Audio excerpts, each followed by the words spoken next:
Hallelujah, hallelujah, hallelujah, hallelujah, hallelujah. सबसे पहले पिता परमेश्वर को धन्यवाद देता हूँ और आप सबों को मेरे ओर से जय मसीह की। आज हम लोग उस वचन को सीखेंगे मेरे प्यारे भाई बहनों।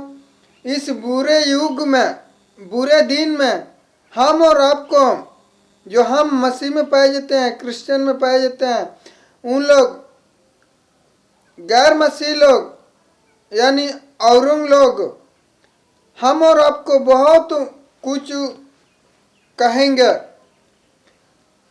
बुरा कहेंगे और सताएंगे और बदनाम भी करेंगे और खुरचन के समान हम को बनाएगा। सब कुछ साथ साथ मसीह के रास्ते में, मसीह के मार्ग में चलना पड़ेगा मेरे प्यारे भाई बहनों। जो कोई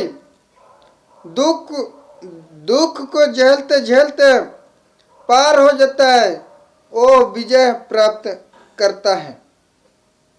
जो कोई आम का पेड़ में चढ़ता है, पक्का आम को देखकर उसको तोड़ने के लिए चढ़ता है तो मजबूत पकड़ पकड़ के चढ़ता है, मजबूत पकड़ पकड़ के चढ़ेगा और वो फल तक पहुंचेगा तो उसको फल मिल जाएगा।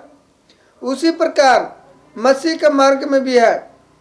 मसीह का मार्ग में बहुत कांटा है, बहुत शैतान सताएगा, बहुत दुख देगा, बहुत निराशा करेगा, बहुत संकट विपत्ति डलेगा, बहुत गरीबी डलेगा, पर उस सबको साथ साथ मेरे प्यारे भाई बहनों पार होना है और प्रभु यीशु मसीह के राज में जाना है।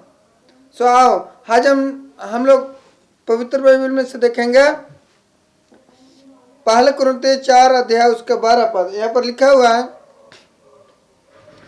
और अपने ही हाथों से काम करके परिश्रम करते हैं।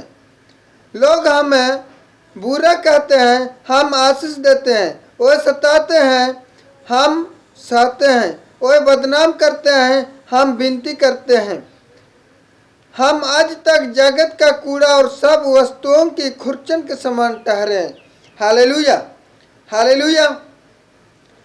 पहले कुरिन्थियों 4 अध्याय उसका 12 पद से लेकर 13 पद तक पौलुस, जो कि प्रभु यीशु मसीह का प्रेरित था, वो पौलुस कुरिन्थियों मंडलियों को सब कुछ कहता है कि ऐसा ऐसा मैं चाहता हूँ मसीह के रास्ता में। इसलिए जैसा मैं हूँ वैसे ही आप लोग भी बनिए। जैसे मेरा चाल चलन है वैसे ही आप लोग का चाल चलन बने, और जैसा मैं सहता हूँ वैसे ही आप लोग का भी सहना पड़ेगा। जैसा मैं बदनाम होता हूँ वैसे ही आप लोग को भी बदनाम करेंगे। जैसा हमको सताते हैं वैसे ही आप लोग को भी सताएंगे। ये पौलुस ने कुरिन्थियों मंडलियों को सब कुछ कहा दिया था। ये वचन प्रभु यीशु मसीह भी अपने चेलों से कहा था। प्रभु यीशु मसीह भी अपने चेलों को कहा था कि मेरे मार्ग में चलना है तो क्रूस उठाना पड़ेगा। और कुछ लोग मेरा वचन को ग्रहण किए हैं और बहुत लोग ग्रहण नहीं किए हैं। वैसे ही तुम्हारा भी कुछ लोग तो वचन को ग्रहण करेंगे तुम्हारे द्वारा, पर बहुत लोग बच जाएंगे। मतलब आधा ग्रहण करेंगे, आधा लोग नहीं ग्रहण करेंगे। इस प्रकार, क्योंकि जो नहीं ग्रहण करेंगे उन लोग के जीवन में शैतान ढिठाई मान दे देगा और उन लोग ग्रहण नहीं करेंगे। जैसा फिरौन राजा का जीवन था ढिठाई वाला, वैसे ही उन लोग का जीवन भी रहेगा।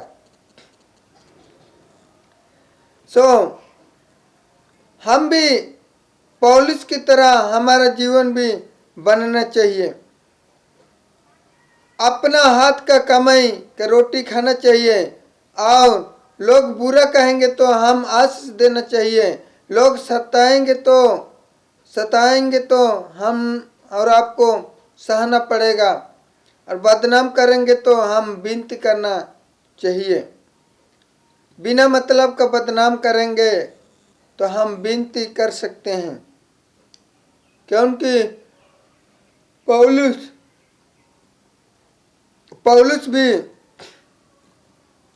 पौलुस के जीवन में भी बहुत समस्या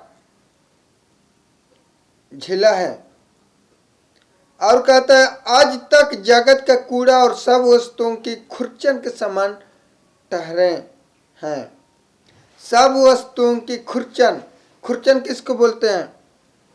जो बर्तन सब को धो के उसमें इकट्ठा हो जाता है कि खुरचन सब मांझ के खुरचन सब इकट्ठा होता है, उसी को खुरचन कहते हैं।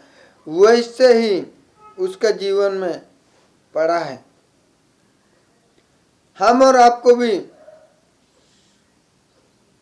मसीह जीवन में कैसे चलना चाहिए वो आप जान गए हैं। वो आप लोग जान गए हैं कैसे चलना चाहिए। सो आओ आज से हम लोग इस पहला कुरिन्थियों 4 अध्याय उसका 12 और 13 इस वचन के अनुसार हमारा जीवन होना चाहिए, सहनशीलता होना चाहिए। धन्यवाद। इस वचन के द्वारा आप सबको आशीष मिले। आमीन।